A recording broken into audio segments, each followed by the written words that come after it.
Alright, so we're going to start the first part of our recording on Inkscape, and here I'm going to create a pi character using a Unicode insertion. Select the font I want to use, change the type size up to, I want to get it up to 144 points. I had to fiddle with that a second, and then apply that to there. So now that's a nice big character. I can see what it looks like, but I'm going to want to make it bigger. I'll check that the aspect ratio is locked, and I'm just going to lock the height into something like 50 millimeters. Alright, that looks good. Now I'm going to convert that object to a path, which is simply a requirement for this particular aspect. And in that path, I'm going to need to change the fill and stroke properties. In particular, I'm going to change the stroke to a red color. It needs to be all red. And I'm going to change the fill to no fill.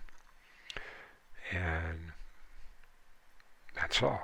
Given that, I can export it using a plugin that I have, and it's called OpenSCAD something or another. Let's see here, OpenSCAD Cookie Cutter. Okay, so that exports an SCAD file. Now we open SCAD and we open the file we just created. Put it there. And in SCAD, we can see it renders the first time. Make the window a little bigger, bring it over and center. We could take a look at it. It's got a nice beveled edge, and you can see the bottom and the top, etc. So that looks good.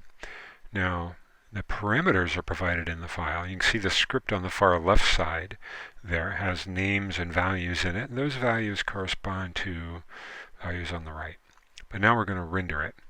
Now, in this case, it takes more than a minute, so I flip that out. We look at the results, and that's how it looks. Pretty much the same as before. That's okay. So now we will export that as an STL file. That's all we need to do there. Now we're going to import that into PrusaSlicer. Here I've got the slicer open. I'm making sure I have the printer selected, the type of filament I want to use, and the size. Okay, that looks good. I was going to use a brim, but I decided not to. We'll now add the STL file. Here it is. It centers on the plate. I'll position things around and take a look at it. You can see it's pretty much the same file you saw in SCAD. That looks nice and clean. And I'm going to slice it. Slicing, there's our layers. You can still get a view of that. We can slide down through the layers to see how it's constructed, or how it will be constructed. That gives us that option right there. Finally, we're done. We're going to export the G-code.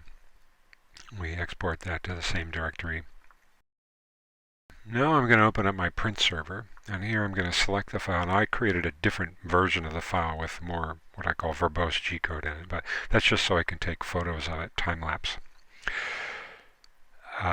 That's loaded.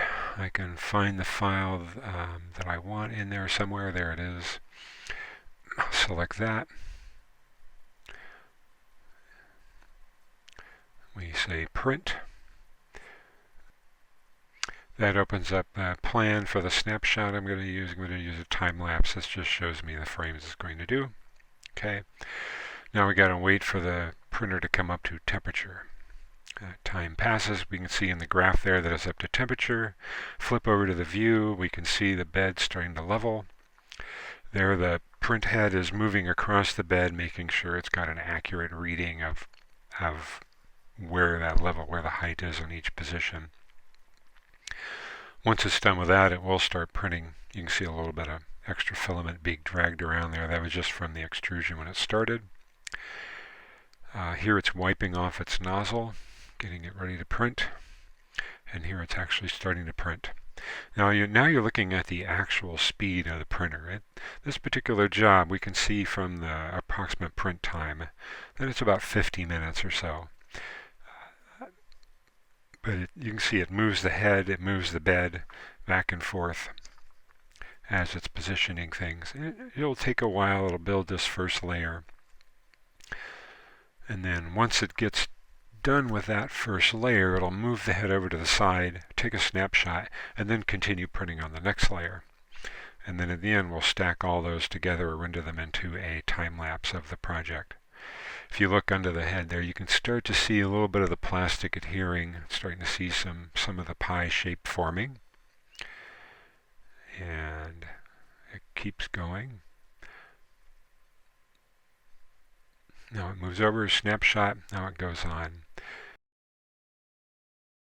Now I'm just going to cut, there's our time lapse of the finished product.